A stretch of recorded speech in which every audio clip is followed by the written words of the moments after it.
an original story narrated exclusively for Love Written in Silence. The dispensary occupied the east wing of Ravensmere Hall, a long room with tall windows that caught the morning light and held it until afternoon faded into dusk.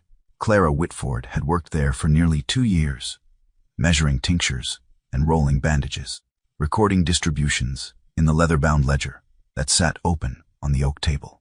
The work was methodical and quiet, requiring precision but not conversation, and she had come to value both the routine and the silence.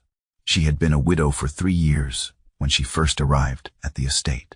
Her husband, a country physician, had died of typhus contracted while treating a family in the neighboring parish. They had been married only 18 months. She remembered his hands, always clean despite the work, and the way he would read aloud to her in the evenings, his voice calm and steady. When he died, she felt as though the world had narrowed to a single point of grief, so sharp it left no room for anything else. But grief, she discovered, was not a permanent condition. It softened over time, became something she carried rather than something that carried her. She learned to wake each morning without the immediate crush of loss. She learned to eat, to dress, to walk through the hours of the day with a semblance of purpose. And when the position at Ravensmere Hall was offered through a distant cousin, she accepted it not out of ambition, but out of necessity. She needed work. She needed a place where her presence would not be pitied or questioned. The estate was vast, its lands stretching across the valley and into the hills beyond. The Duke, Alexander Ravensmere, was a man of considerable influence, though he wore his title with a restraint that bordered on austerity. He was 34, unmarried, and widely regarded as one of the most eligible men in the county, though he showed no interest in the parade of young women whose families engineered introductions at every social gathering. Clara had heard the servants speak of him with a mixture of respect and wariness. He was fair, they said, but exacting. He did not tolerate carelessness or dishonesty. She first met him on a cold morning in late October, when he arrived at the dispensary to oversee the distribution of winter provisions to the tenants. He was tall, with dark hair that fell slightly over his forehead, and eyes that seemed to take in everything without revealing anything in return. He greeted her with a brief nod, asked her name, and then moved to the shelves where the supplies were stored, checking the inventory against the list in his hand. Clara watched him work, noting the care with which he examined each item, the way he paused to make notes in the margins of the ledger. He did not speak unless necessary, and when he did, his words were precise and unadorned. There was no warmth in his manner, but neither was there cruelty. He was simply present, attentive, and methodical. Over the weeks that followed, a pattern emerged. He would arrive at the dispensary 2 or 3 times each week, always in the late morning, and he would spend an hour or more reviewing the records, checking the supplies, and occasionally accompanying Clara on visits to the cottages where the elderly or infirm lived. He never asked her about her past, and she never offered. Their conversations were limited to the work at hand, brief exchanges about quantities and needs and schedules. But there was something in the silence between them that felt different from mere absence of speech. It was a silence that acknowledged the other's presence, that made room for unspoken understanding. Clara found herself aware of him in ways she had not expected. She noticed the way he moved, the quiet authority in his gestures, the way his expression softened almost imperceptibly when he spoke to the children who came to the dispensary with their mothers. She noticed, too, the way he sometimes paused before leaving, as though he were about to say something, and then thought better of it. She told herself it meant nothing. He was a duke. She was a widow of modest means, employed in his household. Any imagined connection was precisely that, imagined. And even if it were not, even if there were something unspoken between them, it could never be acknowledged. To do so would invite speculation, suspicion, the kind of gossip that could destroy a woman's reputation and render her unmarriageable, unemployable, invisible. So she kept her thoughts to herself, measured the powders and folded the linens, and allowed the days to pass in their quiet, orderly succession. And if she sometimes found herself watching the door in the late morning, waiting for the sound of his footsteps in the corridor, she did not permit herself to name the feeling that accompanied that waiting. Winter came early that year, bringing with it snow that blanketed the hills and turned the roads to mud. The dispensary became busier as the cold settled in, and Clara found herself working longer hours, often staying until the light faded and the lamps had to be lit. Alexander's visits became more frequent, and the nature of their interactions began to shift in subtle, almost imperceptible ways. It began with small things. He started arriving later in the day, when the work was winding down and the last of the tenants had departed. He would linger after reviewing the ledgers, standing by the window and looking out at the snow-covered grounds, his hands clasped behind his back. Sometimes he would ask her a question that had nothing to do with the work. Had she read the latest novel everyone was discussing? Did she find the winter here harsher than in her previous home? The questions were polite, impersonal, but they opened a door that had previously been closed. Clara answered carefully, aware that every word she spoke could be misinterpreted, that even the most innocent conversation could be twisted into something unseemly. But she found herself looking forward to those moments, to the sound of his voice in the quiet room, to the way he listened when she spoke, his attention complete and unhurried. One evening in late December, as the snow fell thick and silent outside, he asked her about her late husband. The question was unexpected, and Clara felt a tightness in her chest, the old grief stirring like something long dormant. She told him briefly, without embellishment. He had been a physician. He had died caring for others. She had loved him. Alexander listened without interrupting, and when she finished, he was silent for a long moment. Then he said very quietly, "That loss was a strange companion. It shaped you," he said, "but it did not define you, unless you allowed it to." Clara looked at him, surprised by the intimacy of the observation, and saw something in his expression that she had not seen before. Vulnerability, perhaps, or recognition. She wondered what loss he carried, what grief had shaped him, but she did not ask. Some things, she understood, were not meant to be spoken aloud. After that evening, the silences between them became different. They were no longer merely the absence of words, but the presence of something unspoken, something that grew stronger with each passing day.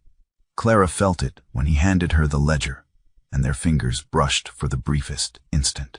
She felt it when he stood beside her at the window, close enough that she could hear his breathing, and neither of them moved away. She felt it in the way he looked at her sometimes, as though he were seeing not just her face, but something deeper, something essential. But she also felt the weight of impossibility pressing down on that unspoken thing. He was a duke, bound by obligations and expectations that had nothing to do with personal desire. She was a widow, her position in the household dependent on her reputation remaining beyond reproach. To acknowledge what lay between them would be to risk everything, and Clara was not certain she had the courage for such a risk. It was during this time that Thomas Ravensmere began to appear at the dispensary.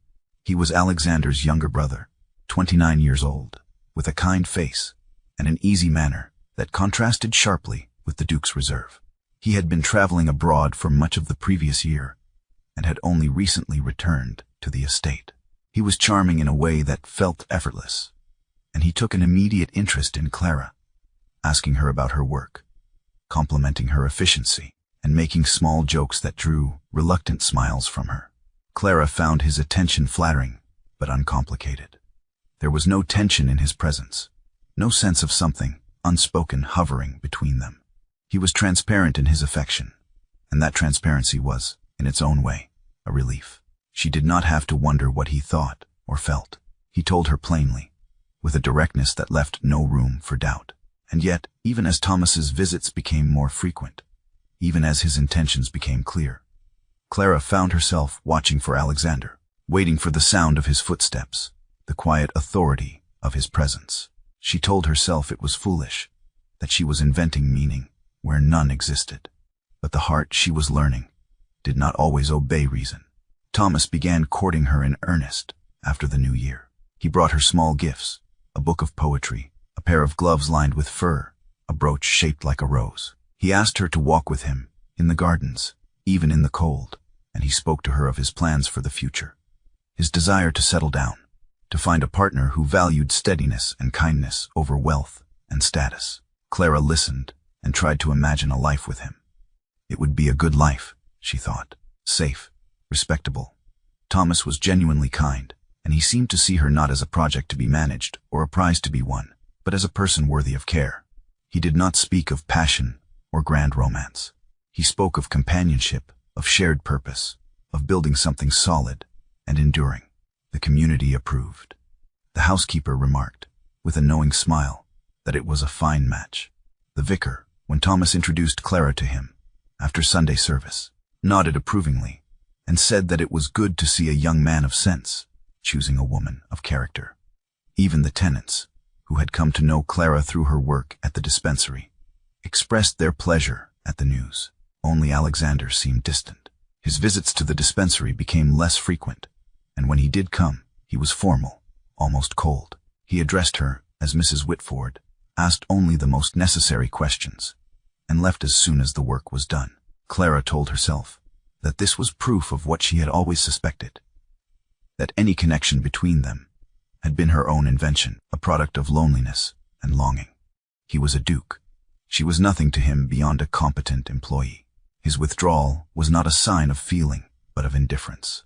And so, when Thomas asked her to marry him, she said yes. It was not a passionate acceptance, not a moment of overwhelming joy. It was a quiet, reasoned decision. She would marry a good man who offered her a future. She would be grateful. She would be content. The wedding was set for the first week of March. The banns were read. The arrangements were made. Clara went through the motions with a sense of inevitability, as though she were watching herself from a distance, observing a woman who was making all the right choices for all the right reasons. But at night, alone in her small room, she sometimes lay awake and wondered what it would be like to choose differently. To choose not safety but risk, not gratitude but desire. She wondered what it would be like to be loved, not for her suitability, but for something deeper, something that had no name, but was nonetheless real. She did not allow herself to dwell on these thoughts. They were dangerous, and she had learned long ago that desire was a luxury she could not afford. So she folded them away, tucked them into the corners of her mind, and focused on the life that lay ahead. The evening before the wedding, Clara walked through the corridors of Ravensmere Hall with a sense of finality. The house was quiet, the servants occupied with preparations for the following day. She had spent the afternoon packing her belongings, folding her dresses, and wrapping her few small treasures in cloth. Tomorrow she would leave this place and begin a new life. It was what she wanted. It was what she had chosen. But there was one thing she needed to do before she left.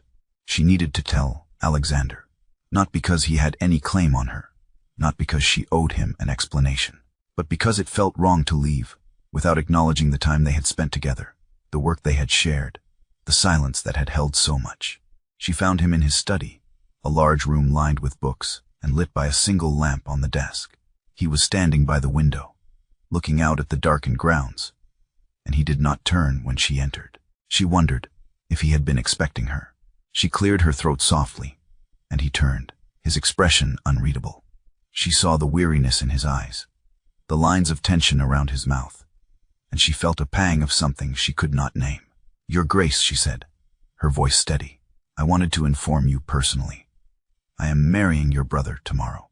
The words hung in the air between them, heavy and irrevocable. Alexander looked at her for a long moment, and she saw something flicker in his eyes, something that might have been pain or regret or simply resignation. But when he spoke, his voice was calm, measured, devoid of emotion. "I wish you both every happiness," he said. "Thomas is fortunate." Clara nodded, though she felt a strange tightness in her chest. She had hoped for something more, though she could not have said what. An objection, perhaps, a plea, some sign that the connection she had felt was not entirely imagined. But there was nothing, only politeness, only distance. "Thank you," she said quietly, "for everything, for the work, for your kindness." He inclined his head slightly, a gesture of acknowledgement, and then turned back to the window. She understood that she was dismissed. She left the study and closed the door behind her, feeling as though she had just shut the door on something far more significant than a room. The dinner that evening was a formal affair, attended by family and a few members of the local gentry. Clara sat beside Thomas, who was attentive and cheerful, speaking to her in low tones about the journey they would take after the wedding, the cottage he had arranged for them on the edge of the estate.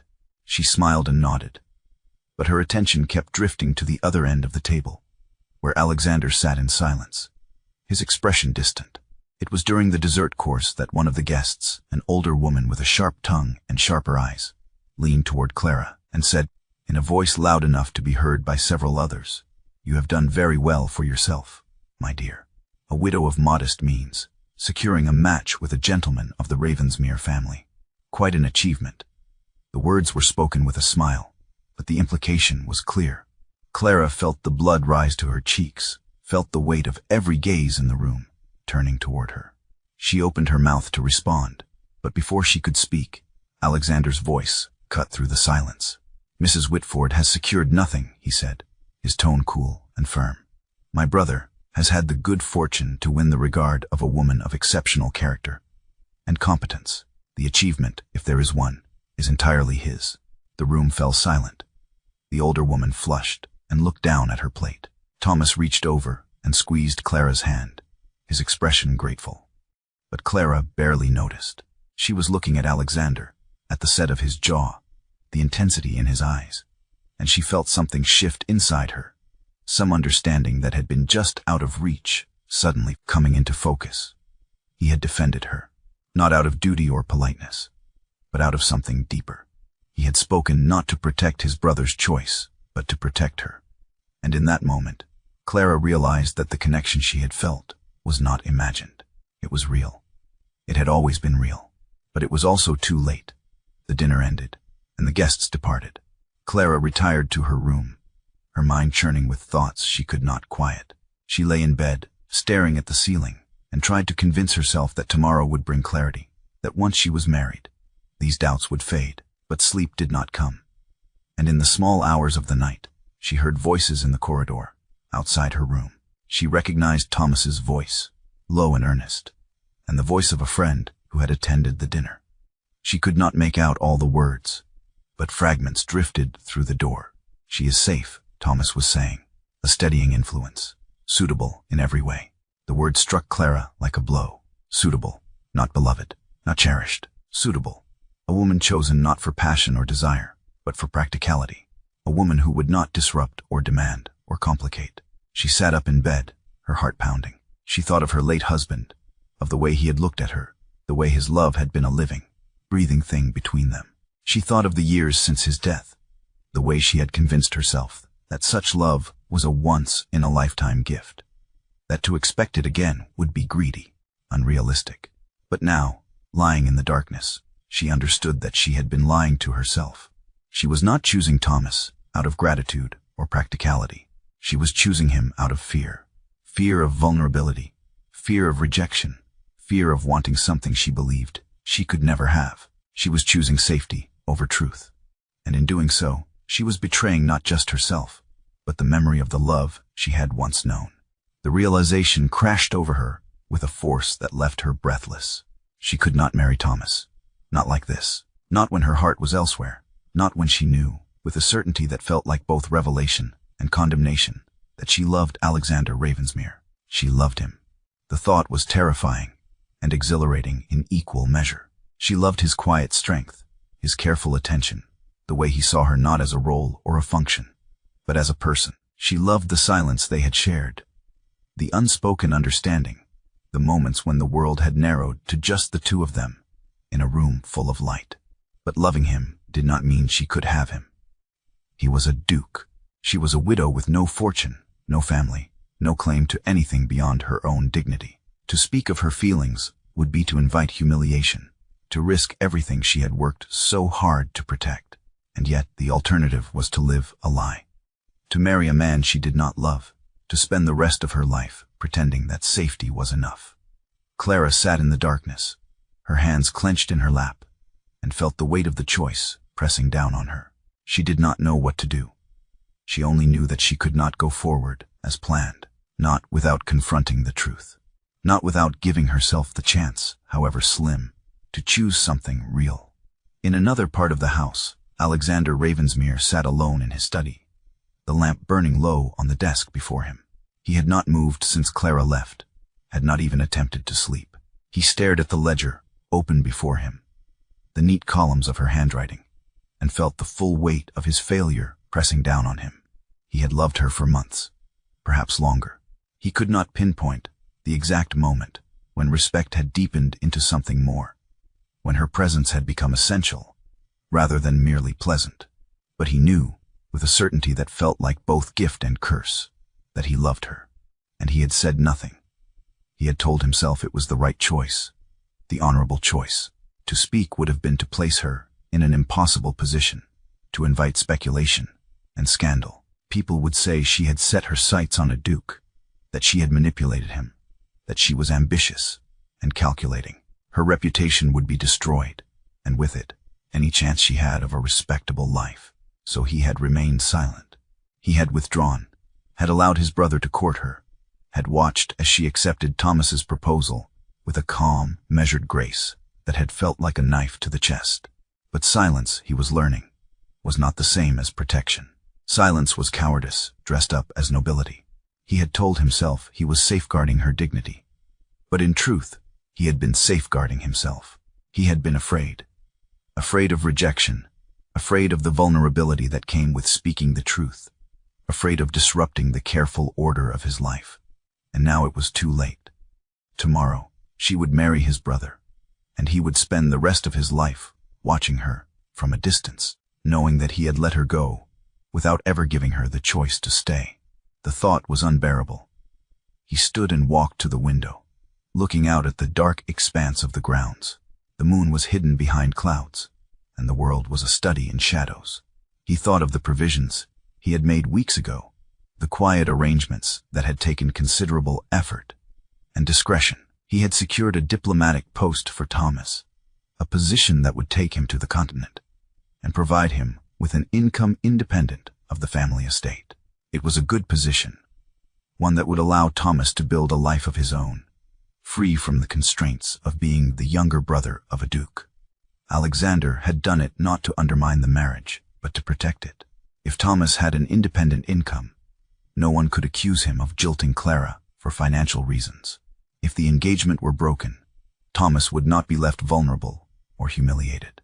It was a safeguard, a way of ensuring that whatever happened, both Thomas and Clara would be secure. But he had not told Clara. He had not told anyone.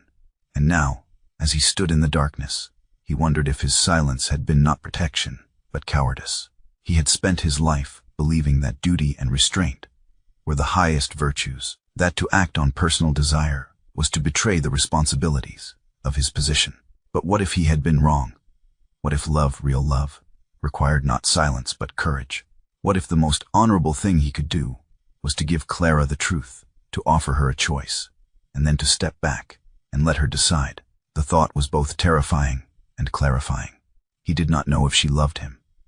He did not know if she would choose him, even if given the chance.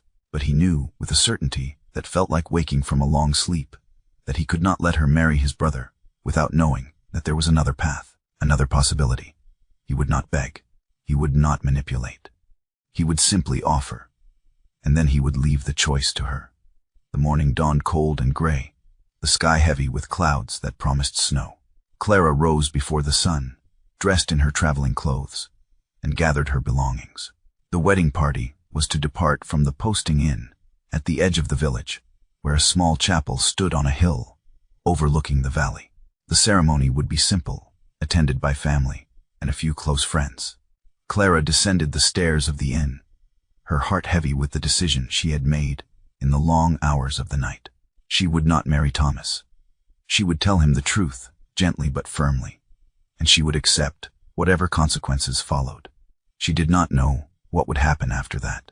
She did not know if Alexander felt anything for her beyond professional respect, but she knew she could not go forward with a lie.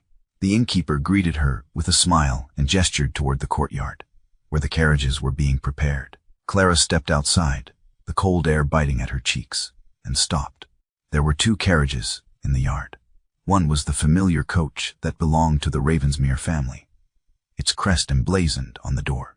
The other was a plain black carriage, unmarked. and waiting in the shadows near the gate. A coachman stood beside it, his expression impassive. Clara stared at the black carriage, her heart beginning to pound. She did not understand. And then she saw him. Alexander stepped out of the shadows near the stable, his coat buttoned against the cold, his expression calm but intent. He walked toward her slowly, and she felt as though the world had narrowed to just the two of them, the cold morning air, and the sound of her own breathing. He stopped a few feet away, his hands at his sides, and looked at her with an intensity that made her knees weak. "I have come," he said quietly, "only to ensure you depart by choice." Clara opened her mouth to speak, but no words came. She felt as though she were standing on the edge of a precipice, the ground crumbling beneath her feet. Alexander continued, his voice steady and calm. "I have made arrangements for Thomas, a diplomatic post on the continent, with an income sufficient to support himself independently. If you choose not to marry him, he will not be left vulnerable or humiliated. He will have a future, and his dignity will remain intact." Clara stared at him, her mind struggling to process what he was saying. He had done this. He had made provisions, had protected his brother, had ensured that whatever choice she made, Thomas would not suffer for it. "I did not speak before," Alexander said, and for the first time she heard something raw in his voice, something unguarded. "I told myself it was to protect you. To speak would have invited scandal, suspicion. People would have said you were ambitious, calculating. I could not bear the thought of your name being tarnished." He paused, and she saw the struggle in his eyes, the weight of the words he was forcing himself to say. "But I was wrong," he said. "Silence is not protection. It is cowardice, and I will not let you go without giving you the truth." He reached into his coat and withdrew a small object, holding it out to her. It was his signet ring, the heavy gold band engraved with the Ravensmere crest. He placed it on the edge of the carriage door, not in her hand, not as a claim, but as an offering. "This is not a demand," he said. "It is not a plea. It is simply a choice. If you wish to marry Thomas, the carriage to the chapel is waiting. I will not interfere. I will not speak of this again. But if you do not wish to marry him, if there is any part of you that wants something different, then the other carriage is yours. It will take you wherever you wish to go, and I will follow if you will have me, not as a duke, not as your employer, but as a man who loves you." The words hung in the air, stark and undeniable. Clara felt tears prick at her eyes, felt the weight of the choice pressing down on her with a force that was almost physical. Alexander stepped back, his expression calm, but his eyes betraying the depth of his feeling. "The choice is yours, Clara," he said softly. "It has always been yours." And then he turned and walked away, leaving her standing alone in the cold morning air, the two carriages waiting in silence.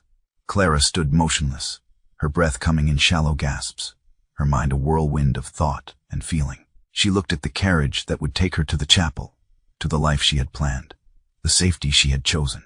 She looked at the black carriage, unmarked and waiting, a symbol of everything unknown and uncertain. She thought of Thomas, kind and steady, offering her a life of respectability and comfort. She thought of Alexander, standing in the shadows, offering her not safety but truth, not certainty but love. She thought of her late husband, of the love they had shared, and she realized with a clarity that felt like grace that he would not have wanted her to live as a ghost. He would have wanted her to choose life, to choose joy, to choose love wherever she found it. Loving Alexander did not erase the past. It did not diminish what she had shared with her husband. It simply walked beside it, a new path carved out of the landscape of her life. She reached for the luggage tag affixed to her traveling case, the small piece of paper that bore her name and destination. She pulled it free, the paper tearing slightly, and let it fall to the ground. Then she turned toward the black carriage. The coachman opened the door without a word, and Clara climbed inside, her heart pounding, her hands trembling. She did not look back. She did not need to. The choice was made.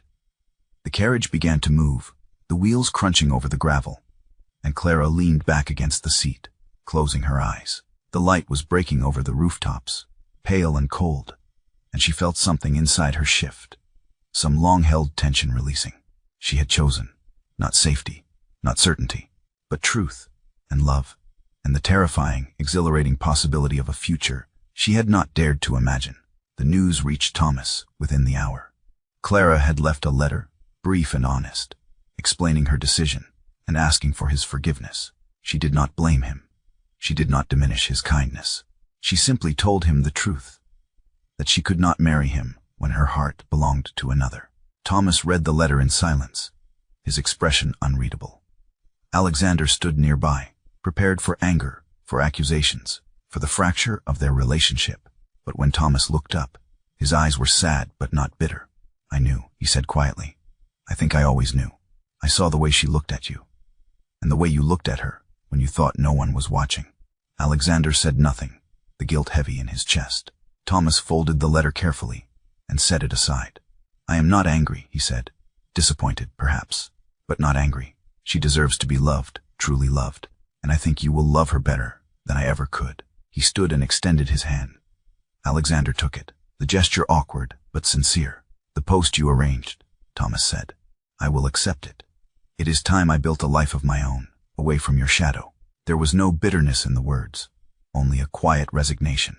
Alexander nodded, relief and sorrow mingling in equal measure. Thomas left the estate 2 days later, his departure marked by no ceremony or fanfare. The local gossip was brief and muted, the Duke's quiet authority and Clara's respected character shielding them from the worst of the speculation. There were whispers, of course, but they faded quickly, replaced by new scandals and new concerns. Clara returned to Ravensmere Hall that afternoon, not as a bride, but as herself. She walked through the corridors with a sense of both trepidation and relief, uncertain of what came next, but certain that she had made the right choice. She found the study door open, the lamp still burning on the desk. Alexander stood by the window, his back to her, and she understood that he had not left that room since the morning, that he had been waiting, hoping, fearing. She crossed the room quietly and reached for the lamp. She turned the wick down slowly, watching the flame shrink and then disappear, leaving only the pale light of the afternoon filtering through the window. Alexander turned, and she saw the question in his eyes, the vulnerability he no longer tried to hide. "I do not need borrowed light," she said softly. "Not anymore." He closed the distance between them in 2 strides, and when he took her hands in his, she felt the tremor in his fingers, the barely contained emotion. "I love you," he said, the words simple and unadorned. "I have loved you for longer than I can say, and I will spend the rest of my life proving that this was not a mistake." Clara smiled, tears slipping down her cheeks. "It was not a mistake," she said. "It was a choice, and I would make it again." He pulled her into his arms, and she rested her head against his chest, listening to the steady beat of his heart. They stood like that for a long time, the world outside continuing without them, the future uncertain, but no longer feared. Weeks passed, and the rhythms of life at Ravensmere Hall settled into a new pattern. Clara returned to the dispensary, but now Alexander worked beside her, not as an employer, but as a partner. They spoke of the future in quiet, measured tones, making plans that were small and practical, but filled with hope. The community adjusted quickly. The Duke's affection for Mrs. Whitford was no longer a secret, and while there were some who raised eyebrows, most accepted it with the pragmatism of people who had seen stranger things. Clara's character was well established, and Alexander's integrity was beyond question. If they chose each other, it was no one's business but their own. One afternoon in late spring, Clara walked alone to the small churchyard where her late husband was buried. She had not visited in months, and she felt a pang of guilt as she approached the simple stone marker. But when she knelt and placed a handful of wildflowers on the grave, the guilt faded, replaced by something softer. "I have not forgotten you," she said quietly, her fingers brushing the cool stone. "I will never forget you, but I have chosen to live again, and I think you would have wanted that." The wind stirred the grass, and she felt a sense of peace settle over her, a quiet assurance that love did not diminish love, that memory and hope could coexist. She stood and walked back toward the estate, where Alexander was waiting. She saw him standing by the gate, his hands in his pockets, his expression calm but watchful. When he saw her, he smiled, and she felt her heart lift. They walked together across the grounds, the light soft and golden, the air filled with the scent of new growth. They did not speak of grand plans or sweeping declarations. They spoke instead of small things, the work to be done, the tenants to visit, the quiet pleasures of an ordinary day. And as the sun dipped toward the horizon, casting long shadows across the land, Clara realized that this was what love looked like. Not a dramatic rescue or a fairy tale ending, but a steady, enduring presence. A choice made not once, but every day. A partnership built on truth, respect, and the courage to be vulnerable. She glanced at Alexander, and he met her gaze, his eyes warm and steady. She reached for his hand, and he took it, his fingers lacing through hers. They walked on together, side by side, into the gathering dusk. The future stretched before them, uncertain and unknowable. But they were not afraid. They had chosen each other, and that, Clara thought, was enough.